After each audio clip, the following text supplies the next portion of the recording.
Hello, everybody. Welcome to the Entrepreneurial Truth Podcast. My guest tonight is Charique Richardson, MBA, and she is the managing founder of Digital Innovation Media Group.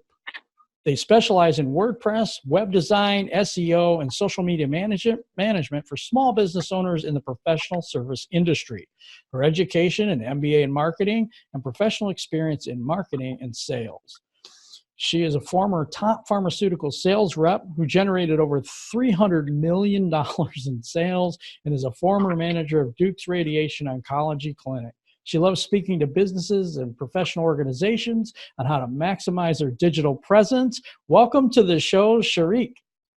Hi, thanks for having me. Oh, it's going to be fun. It's going to be a fun conversation because I love what you do for other people and taking all this pressure and things off of them and helping guiding them to building a clientele and all that. It's really nice. I want to get into this deep tonight, so I'm really appreciative of you being here.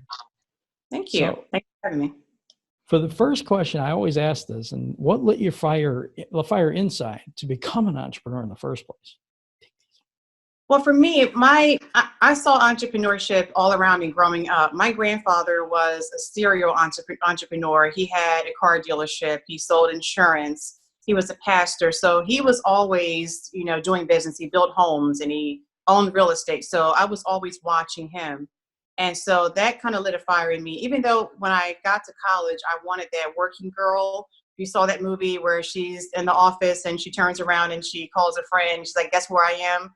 I wanted that too. So even though I saw that in my grandfather, that seed was planted in me. But when I got to corporate, I'm sure we'll talk about this later as far as why I decided to leave corporate. When I got to college, I wanted to do that corporate thing. But later I'll tell you as far as why that fire was lit in me. But it was just something that was always around me, my family. And I love the idea of just having my own schedule and doing what I love to do and not being told what to do. I think that's a lot of us where we just don't want to, it's not so much answering to someone else, but being trapped in a certain spot for so long at a job and then, having your stuff criticized all the time. And I think I could do this better. I know I can do, and that thought comes into your mind. I think I could run this place a lot better than they can. You know what I mean? So Absolutely. I understand that completely. I get that so much. Okay. It's kind of weird because we look at things differently. I think as entrepreneurs, we kind of look at things like, I can do so much better for myself and I can do so much better than what I'm being told that I am able to do. Right. I think that happens in a lot of cases. I'm sorry. Yeah, that was the case for me when I was working my last corporate job at Duke. When I was the manager, I was in a peer to supervisor position. So that's really hard when you go from being amongst the team and now you become the boss. And that was a hard transition because I came into it ready to go. I wanted to hear from everyone. I wanted to be a help, but I had to deal with a lot of, like you said, criticisms and things like that were more personal. It's one thing if you criticize something I'm doing professionally, I take that as a critique and I take that as something I can learn and grow from. But there were a lot of personal feelings behind that just added so much stress to me. And I had already by that time worked, doing web design and web development, including for my department. I did my department's website at Duke and even working as an intern in college with Seagram. So I knew that I had a skill that was marketable, that was bankable. I just really had to get to that point where I knew that I no longer wanted that Sunday night feeling of anxiety, of stress. And I think I lost about 20 pounds in stress, just not eating, just not taking care of myself. And I just had to come to that point where I had to decide, is this really what I want to do? Do I really want to continue to fight and put up with people around me saying it's you're not clinical, you're not this, you're not that, you're not a nurse. But the issues I saw and the problems I saw had nothing to do with that. They were just trying to find something to hold against me to show that you're not a fit here. Whereas before I was just fine. And when I look now, even back at my old employer, they're still using a lot of the things that I developed there, including the people that I hired who are still there being very successful. So it's really weird that, okay, I'm so bad, but you're still using my website design. You're still using a lot of the things that I instituted there that was years ago. So I had to really come out of that space of negativity and really get myself focused to, okay, you know that you can do this. You know that you have the capability, because people are from other departments are coming to you saying, show us how you did that website. Show us how you do your marketing strategy. And these are people who really should know how to do this, but they wanted me to talk to them and walk them through a strategy. And I began to get that inkling like, well, this is something that's really marketable. People are looking at me to give it to them for free. And I knew that I could sell that because I saw that in my family. I have a lot of entrepreneurs in my family. And I said, well, wait a minute, I'm just giving stuff away and nothing's being, nothing's coming back to me. And that's when I decided that, okay, I'm either going to stay here and deal with this stress and lose God knows how much weight that began to, really look unhealthy, or I can go out and do something that I know how to do and love to teach people, how to do. So I took that leap and I decided that, I had to really choose me and do what was best for me and for my family. Because honestly, my husband was so tired of hearing about, oh my gosh, do you know what they did today? And what this person said to me today? And that, it was just better for everyone all around for me to just walk away and have my dignity, intact and move forward and do what I knew I could be successful at. You got put in a tough situation though, because when you have peers and you're elevated to a different, to a different position, a lot of people get jealous. They get, I know you pretty good, you can cut me a break and this type of thing. And it just gets, it gets really difficult to maintain a professionalism with those people because of the fact that they know you so well as what you were. Right. Yeah. That's tough. That's really tough. You were put in a terrible situation, to be quite honest about it. But but because of the bad, it came good. You see how it just turned around for you and became, what you are today, which is really, really awesome. So on your journey as an entrepreneur, what either internal or external kind of held you back? What held me back was first clearing out the noise from my previous job. That I had to do that first, and that took a while. And I joined several coaching programs, and that really helped me. But they were telling me, oh, just just write it down, and I knew what my limiting beliefs were. I just didn't know yet how to overcome them. Mm-hmm. I knew that I had to deal with, putting myself down, shutting out the noise from my previous position and not internalizing those words and not making their words and not making them, out to be right, which I knew it wasn't correct, but I also had to make myself believe that this is not true. So that held me back. I would say the first couple of years, I could have done a lot more, but I had some internal work to do that, you are a professional. People do need to hear what you have to say. Yes, you may think it's obvious, but it's obvious because you know it so well. But there are people who don't know it and need to know it. And yes, they need to hear it from you. And another issue I had to deal with was I felt alone. Because when you're in a position like I was in, you feel like you're the only person. And so when you come into the online space, there's like no physical person there to help you and to, talk with you. You're kind of in that space by yourself. So I really had to work hard at building some type of connection. And eventually I got off the computer and went out and started networking outside of the silo of my previous job, because that's pretty much all I knew were the people there. So I had to go out and talk to other people. What helped me get out of that, honestly, was I did go to therapy. That helped me tremendously. And I also, build connections with other business owners who had the same experiences. So I was like, wow, so this is not just me. Mm-hmm. And I began to, work with amazing clients who were getting results they needed to get, whether it was a website, whether it was social media. And they were telling me, wow, this is really great. Thank you, Charique. You really are good at what you do. And I was like, oh, Great. And that really helped build my confidence back because I really, really had to work hard at building that up in the beginning. You work extremely hard. You got an MBA. You have a good education. You're very smart. And just things I'm picking up, just talking to you, how professional you are and those things.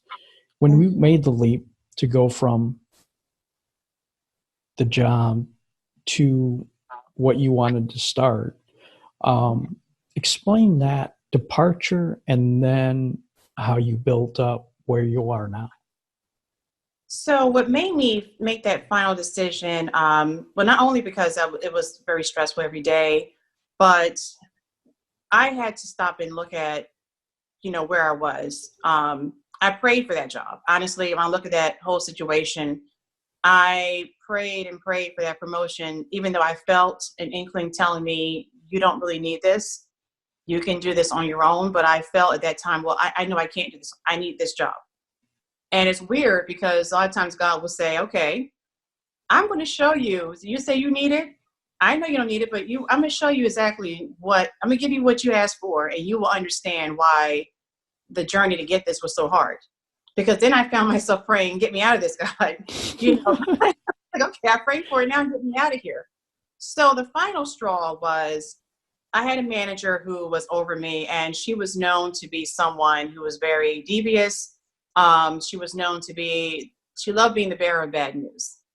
And she made it very obvious that she did not want me in this job. And she, wanted someone with a clinical background, even though that was not a requirement and it was not a measure of success.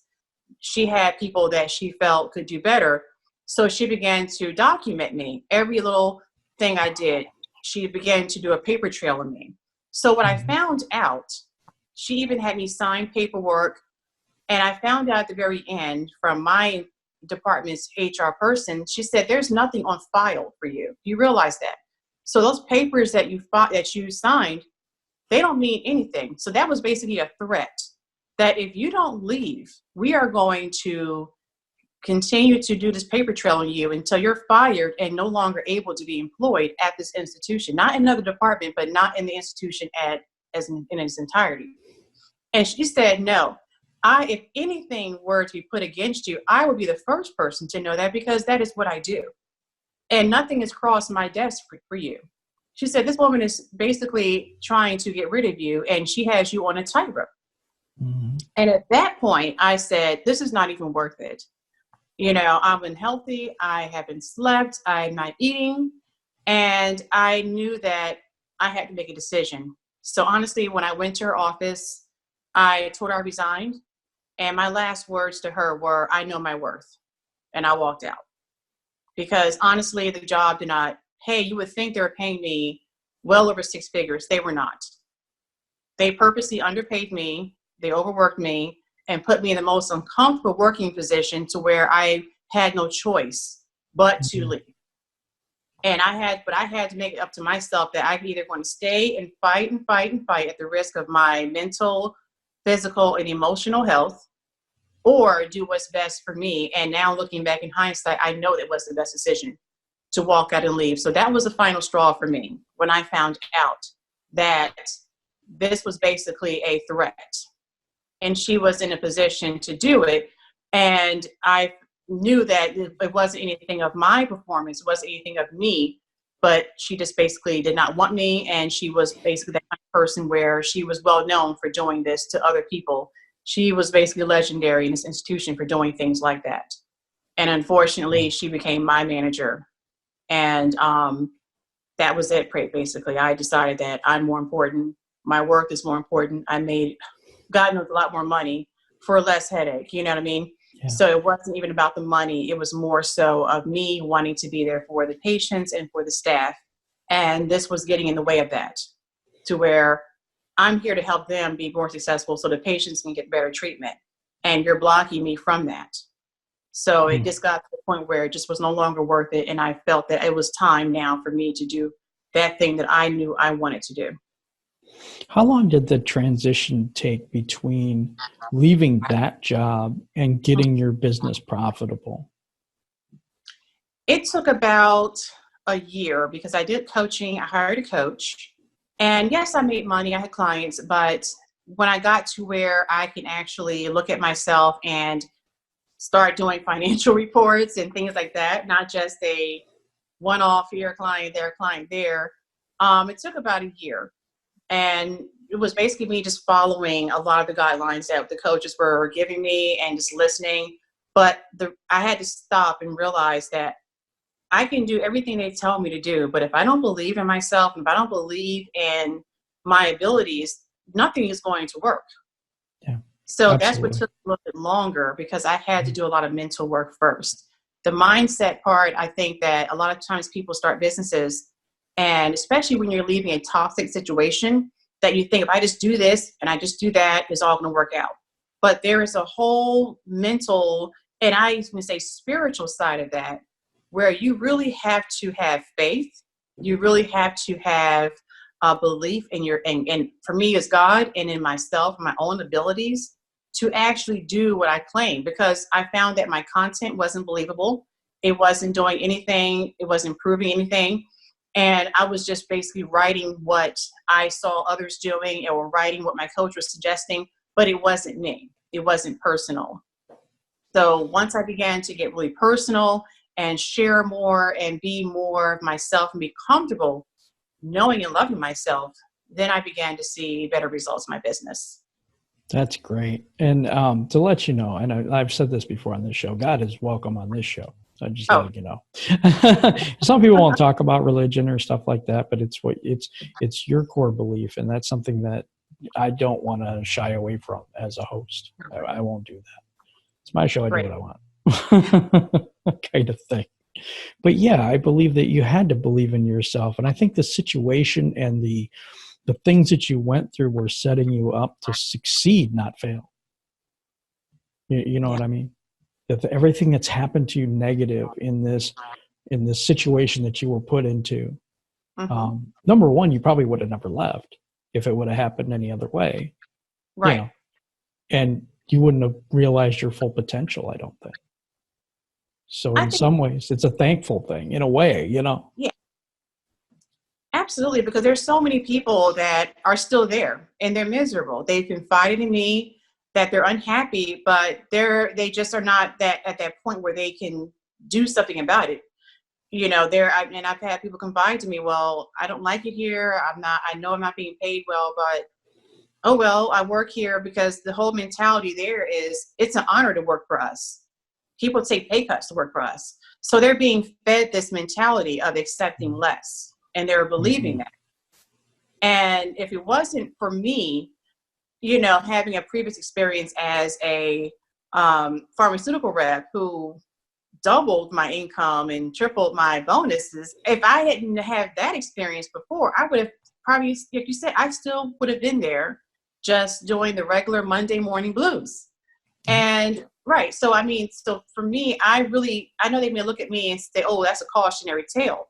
But now Mm-mm. they still have contact with me. I know they're watching me. Some have connected with me online, and they're inspired by me because they're still there, and a lot of people just get stuck in that. Well, that's fine for you, but I can't do that because they've been doing it so long.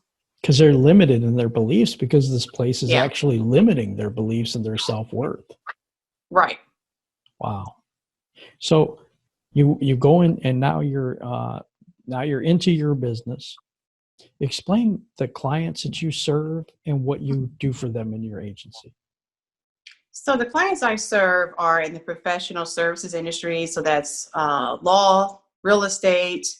Even I just finished a website for Mortgage Lenders Association. So these are people who are, of course, extremely busy. They either have no idea about social media. They know they need it, but they're not fully convinced, or not convinced, but they just don't know where to begin. What do I post? How do I post it? Where should I be on Facebook? Should I be on Instagram? And so what I love to do is to sit down with clients like this. And the reason why I pick those clients, because that does match my professional background. I worked in medical at Duke, and I worked in, of course, pharmaceuticals. And so I feel comfortable working with people in these industries because I worked side by side with them, listening to their pain points when it came to marketing when I worked with them. So I serve as a coach. I serve as someone who tells them, okay, this is what we need, and this is why we need it. Okay, these are the goals we're going to set. So I do content calendars so they know exactly what's going to be put out there a month in advance, and they can let me know whether or not they approved or not. But these are people who just need someone to just say, I got this. I'm going to They're grow. very busy.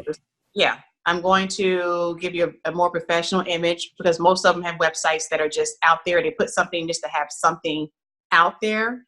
And a lot of times it doesn't really convey who they are. Like a law firm I worked with, they had a website it just didn't represent them. Amazing lawyers, amazing team, but the website did not show who they really were and who they serve and who are the best clients for them. And now it does. And so that's really what I want, for all my clients and for potential clients to come. I want you to be able to have someone come to your site or even your social media account and know, this is for me. This is what you solve. You solve a problem that I have. Let's work together and make that sales process much easier. Absolutely. And I think that like those professionals are so honed in on what they're doing for their clients that it's difficult for them to wrap their head around social media, even let alone, do it right. You know what I mean? And so you come in and you help them to gain followers, gain traction, get people interested in what they're doing, and basically get lead generation for them. Exactly. That's good. That's what we say. We're your lead generation solution. Yeah, that works out great, because a lot of times they totally being transparent. I think they want to farm that stuff out. I don't think they want to be doing all that themselves. They got to hire somebody that has some experience, and you have the experience, you have the education, you've dealt with those people before. So it makes you the perfect person to be doing that, to be helping those individuals into getting their message out there the correct way and what really reflects them. Mm-hmm. Exactly. And many of them, their voice, I learned their voice as far as their messaging, and I'm able to speak as them, whether it's on their website or online. And that's very important, is matching their voice so it doesn't seem like when someone meets. I wanted to be very consistent, very clear, so that, we're giving you to a wider audience. And so when they do connect with you, there's no difference in your online voice and who you are when they meet you in person. That's good too, because you don't want the client to have somebody come in like, what? Yes. Who? You don't look like that on your profile, right, Facebook or something like that. So what all services do you provide for those clients, like website and different things? But just tell us what services that you do provide for those people. Sure. So we do customizable WordPress websites. So that means it's not a one size fits all. It's not a Jack in the Box website. It's built around your business and who you want to attract. And so WordPress is definitely my preferred platform. I love it. You can do anything you want with it, and you own all the content on it. So I love WordPress. We also do SEO, which is search engine optimization. So great website. Now let's get people to find you online. So we definitely work on the traffic and on the technical side, as well as the content side, keywords, making sure every page is optimized. And we also do, of course, social media management. So we do, like I mentioned, content calendars. We do hashtag research, market research, help you target the right people. So we don't just say we grow followers. We grow followers who are people who are interested in what you offer. And that takes time. It's a manual process. So I never promise overnight results, but I will say that you will see growth over time. You definitely will see a change in the people who are reaching out to you from the time that you first started out on your own to the time that we've had a chance to come in and work with you. You definitely will see a difference in people saying, oh yeah, my clients always say, oh yeah, people tell me they see me online, they see me posting and all that stuff. And they're telling me, and they want to know, hey, that's really good. I like that post you put out there. That's really informative. And that's really what we want, more brand awareness, more people talking to them about their business because they didn't see it before. And now they're seeing it all the time. And that's cheaper in some ways in some of the commercials or other things that they could do media wise, Oh, because there's just a lot of there's a lot of stuff out there for them to be able to do, but it doesn't bring the people. It's like a billboard. You go by it and you never know who you're going to get. With you, it's very right. targeted, and you have a specific client or avatar in mind. And Right. so it increases the possibility that they're going to convert those leads into sales. Exactly. Exactly. I believe in using the narrow hose. I use the wide hose, and the narrow hose mentality. Wide is like a wide hose sprays like a mist. So the Mm-hmm. impact isn't felt as much. But when that hose is narrowed down, you feel it more. So I definitely, get my clients to, I know you want to be everywhere and you think you have to be everywhere. And I know other people may say be everywhere, but honestly, you need to be where your clients are. Yeah, if If you're they're everywhere, you're nowhere. I truly believe that. Exactly. So we get you where you need to be. And that's one thing that we do strategize with clients first. We sit down with you and learn more about your business, what your goals are, who you want to attract, and who your competitors are, because all that comes into play when we're looking at putting together a powerful marketing strategy. And so you do all encompassing, right? That's cool. Yes. I mean, we're pretty much done for you. We do done for you. We do is a lot of communication. So we do talk a lot through Slack. I've had clients text me, email me, doesn't matter. And I send it out to my team, but either way, I want to make sure that I'm accessible to them and they know they have someone they have a partner basically who's helping them market their business and help them make more money. That's very good. So can you tell me what you have right now? What kind of, is it a call or how do they get a hold of you to be able to, if they want to start with you, how do they start that process? Well, you can go to my website is digital innovation, M as in Mary, GSandGo.com. And there's a link there that you can go to schedule a consultation. And so that way you can go there either on my homepage. I have that link everywhere. So you can schedule a consultation there. Also go to Instagram, which is at Digital Marketing Works. And my information is there. And you can contact me through there. You can DM me. Facebook, my business page is Digital Innovation Media Group. You can go there. All my information is there. You can reach me there as well. I'm on Twitter, Digital Marketing Works, and of course, LinkedIn. I say I'm the only Charique Richardson MBA on LinkedIn. So it kind of makes it convenient. But yes, okay. So the individuals that is your avatar, your target audience are mainly professionals that are very, very busy, that have an office of some sort, that type of a thing, and then they just don't have the time basically or the knowledge to be able to do social media themselves and websites and all that, and the trafficking and SEO and find the right keywords. And that is definitely something that is very needed for those individuals, because they're probably not, I say some of them are probably not even aware of the problem. Do you think that, have you seen that? I think they're aware of it, because when I met like even my law clients, they knew something was wrong because they had a millennial lawyer. She came to me and she was new.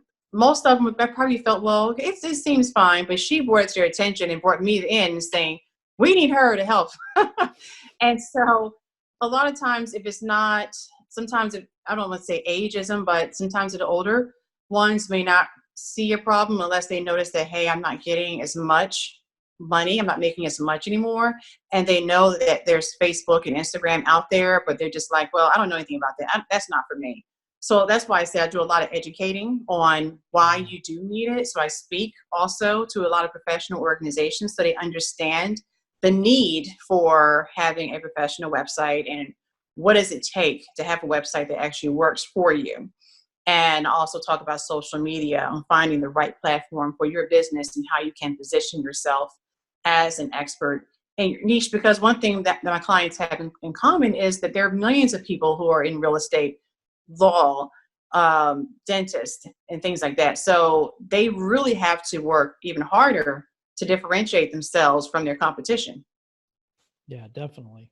It's a good thing that you're educating too, because I think a lot of them, they don't know the first step. That, you know, I mean, I think that they, like you said, maybe it's the awareness isn't the problem. Maybe just the problem is it's kind of overwhelming to them. It's just a Yes, lot on their plate. They already have a lot on their plate, and they just don't want another headache. But the bottom line is, you know, you have to have somebody doing this stuff for you, because it's going to increase your bottom line. And that's what we all want to do. exactly. So that's why I love to do speaking engagements and even trainings, just to let them know that, hey, you have a solution. There is someone who can help you, because I do understand. It is like when I was talking with an owner of a real estate brokerage yesterday, and she was just like, I can just see her head just spinning around, because she was like, okay, I know I need this. Yeah, Yeah, because they don't know what they don't have, you know, right. or what they're missing, because then that's why the education is so important, because you don't know what you don't know. Exactly. And this is a big help to those people, because of the fact that, you know, a lot of those businesses struggle sometimes because they have to Mhm. get clients and they have to, you know, do all that, and they're going to pay a lot more money advertising. They really will. Exactly. Absolutely. So give me an example of taking a client from startup Hmm. to, you know, having a social media calendar, having a website, having everything going in that direction. What's the difference in sales, or what's the difference in lead generation compared to when they don't have that? Sure. So the first thing we give them is consistency. That's what a lot of them lack. They're posting every now and then, and they don't know what to post. So they're spraying and praying. They're posting and praying. So the first thing we do is make their post consistent. Second, we, of course, I mentioned before, we do the market research. So we look at people who fit the profile. So for instance, I had, before I niched to professional services, I had a music school. And she definitely wanted new clients coming in. She wanted new people. And so the first thing we did with her is give her consistency. And we did education, because we wanted to attract parents of a certain income, because music lessons are great, but they're not what you would call like a necessity, even though they're amazing for every child to have. So we took the approach of educating why music helps kids in school. So if you care about their education, here's how music can help, right? So we were able to grow her followers. So she received interviews. She was being interviewed a lot on her social media strategy. And she gave, thankfully, she gave us the credit like, hey, I use digital innovation and they're helping me get consistent. She's had other businesses come up to her and say, hey, I'm watching you online. This is great. Now she has a second location. Wow. Now And that's another, growth. That's tangible growth. right, another client, she had 36 followers, and she's now over 400. Wow. And we're like really coming to her, like she said, she's always being approached. Even the owner of her agency is like, well, he's looking at hers and he's like, well, who's doing yours? I need her to come work with me. So we definitely look at that. Those points of growth, engagement, people who are commenting and liking on posts is also another great thing to look at, because people want to know, okay, are you getting real followers? Because people use bots, third-party bots who go in and automatically just start following. Well, that's not a great strategy to do. We take the time to look at account by account. Is this person a good fit? Is that person a good fit? And engagement, that takes time. That It takes does effort. take time. No If you're one has doing it organically, it takes a lot of time. exactly, but it does work and is more effective when people are reaching out to work with them, when they have promotions and they're getting people who are calling saying, hey, I saw your post. I want to sign up for that. And that's the feedback that I love to get, Hmm. is your posts are converting and people are calling. And See, so it's kind that's of like if you build if you're building a foundation for anything, you have to build it on something solid. So if you use yeah, the bots and you use all this other stuff, the people don't really care about your stuff. They're just liking it to like it, and people are, that is not a strong base of an audience. it's Or not. It's vanity. And don't get me wrong, social proof has its place, but you can have a million followers and not convert, because these are people who are just random, who have no interest. And, Mhm. music lessons, for instance, if they're not parents, if they don't even know a kid, you Yeah, know, but that's yeah. What are they going to do? exactly. So you want people who are already interested, they're already in that buying process to where they're saying, okay, yeah, I'm learning some things from this account. She's teaching me why I need to do this and why it's going to help my child even with his schoolwork. It's going to help them be more focused. It's going to help them have more mental stability. So, okay, let me check this out. And so that's what we do. We educate, we entertain, we inform, we do all those things. So our content is not just putting things out there. We make a point to really go through and make sure that we're covering the gamut, but by posting different types of content that engages people. So in your pricing packages, do you do it one on like an individual basis type thing? Well, I have packages for Oh, social okay. services. I do a package. And so they go from 12, 16, and 30. So obviously 30 will give you 30 posts a month. So you have more visibility. So that's for someone who really, really wants to be competitive and really wants to stand out online. And obviously the industries that I mentioned before have a lot of competitors. So you definitely want to do something like that. Even with websites, I have tiers for those different packages for that as well. And so, yeah. And then SEO is pretty standard. So I do one package for that. Oh, that's cool. Okay, well, we're going to have links to everything underneath the description right here, so it'll be easy for you to get a hold of Charique. And if you want to work with her, that would be probably the best thing you could do, because it just sounds like it's all one thing in a box. You don't have to really do a whole lot. You leave it to them, and then you can concentrate on growing your business and work on whatever you are professionally doing. So it makes a whole lot of sense to do that. Okay, so I want you for the last part here, just tell everybody out there what's on your heart. What's on my heart is, if I can say one thing to everyone, is just to, number one, do everything in faith. That is something that, for me, being a reform control freak, I will just say you have to learn how to rely on your faith. There have been times where in the beginning, I was stressed over, oh my gosh, the phone's not ringing. And then I just said, no, God, you got this. And next thing I know, there's an email. Hey, I need you. I need you to work with me. I need you. Let's sit down. Let's talk.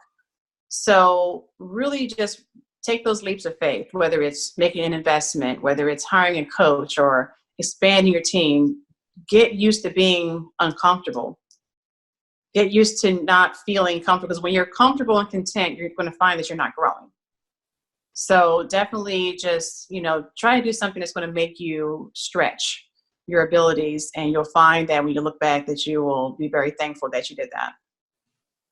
Well, I appreciate you being on today with me. I appreciate everybody that's listening. And if you could click the subscribe and hit the little bell and all those things, I'd really appreciate it. Have a wonderful day, everybody, and thank you.